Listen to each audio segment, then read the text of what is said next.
Hello and welcome back to Body Bags. I'm your host for Saturday, the Sinister one, and this week's a theme week, and the theme week is a company called Vestron Video, and they're putting out some Blu-rays with the slipcovers in a numbered order, and I believe this one is. I don't know what number this one is, but it doesn't say, or it does say. I believe it's number 4. So they got a bit of a hefty line.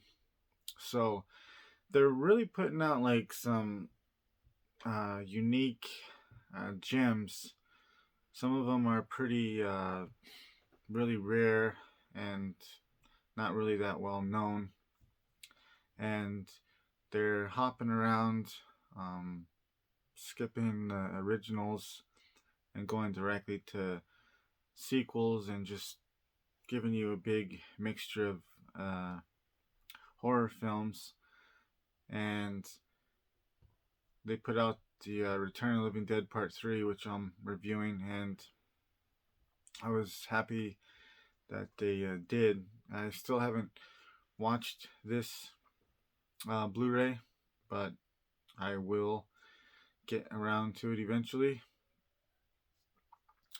And this has always been a guilty pleasure of mine. It's one of those ones that um, I hold close and dear to my heart because when I first watched this film when I was a kid, I I rented it uh, at Fry's Food and Drugstore on VHS, and I think I have that VHS somewhere.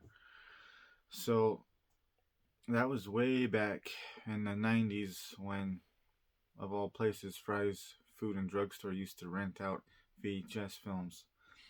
And man, I miss those days. So I remember watching this one as well as Basket Case 2 back then, and it was just such a great double bill, you know. So ever since then, I really um, put this one in my to watch list um, pretty much for the rest of my life. So it was put out by Vidmark, I believe, and they had some really good, films back then. Leprechaun was one of them, and you got to see the trailers of what they were putting out, and they really had a great line of horror films. And this one's associated with Lionsgate too. So we have a um, Melinda Clark who stars in this film, and you can't get any better than that. And also, everyone loves including me, the Return of the Living Dead, the original, which is in my top 5. I absolutely love that movie. Part 2, I actually love too because I remember watching that on Monster Vision with Joe Bob Briggs, and I really fell in love with that one. A lot of people don't really care for it, and then some people really love that one better than the original. But Part 3 is it's a standalone movie on its own. It has um, a little bit to do with the original, with the trioxin, the zombies in the barrels, and the gas, and bringing the dead back to life. Yeah, so it has a little bit to do with the original and the military's behind it, you know. So I'm gonna go ahead and jump into this review. So, anyways, we have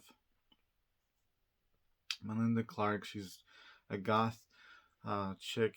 You know, goth chicks are the best chicks. So we have that, and she's got a boyfriend who's a little bit of a daddy's boy. His dad's in the high up there in the military, and you know they're madly in love with each other, and they plan on running off away into the sunset. So before that happens, um, his dad's in charge of some top secret uh, chemical warfare type thing, and it sparks Melinda's character's um, interest. So they end up stealing the dad's key card. They end up going to the facility, and they end up breaking in um, and seeing what the government and the military are experimenting with, and it's the trioxin gas, and they're bringing back the dead. So their plan is to bring back the dead, make an army of the living dead, make them into essentially a controlled super soldier that will go into war and will take out the enemy. So um, there's two different types of ways to control the dead, and the one ends up failing, which is the guy's dad's way. So he ends up, losing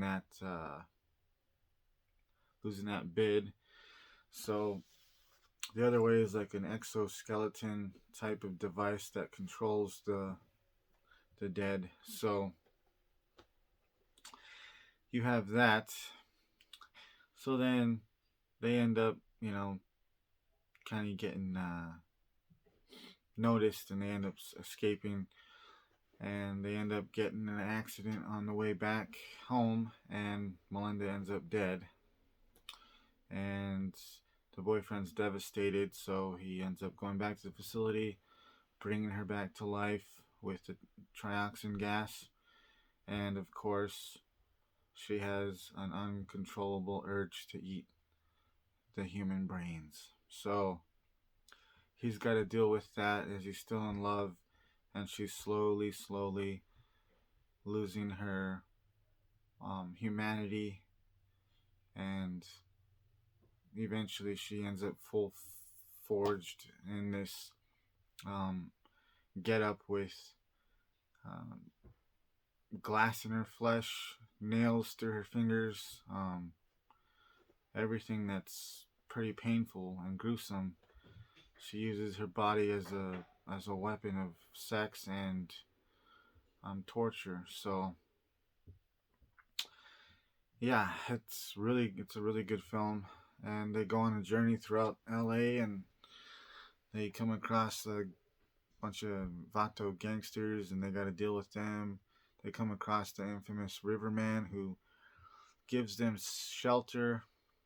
Meanwhile, they got to deal with the military and the cops um, hot on their pursuit. So it's really dark and really, kind of, it's a love story and a very sad love story. And I love the end. The end was really good because the end kind of pays homage to the original when Frank puts himself in the crematorium.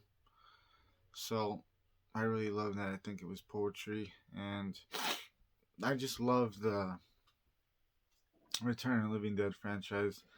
They do kind of start going down um, as you start with part 4 and part 5, Rave to the Grave. So they are what they are, but I really do enjoy the part 3, and it's just one that stands all on its own. It doesn't need 1 or 2. You can just go with the number 3 and be satisfied. So I could talk about this movie all day long, but anyways, I'm gonna end it there. Watch everyone else's reviews on Vestron releases, and I'll see you next Saturday. Take care.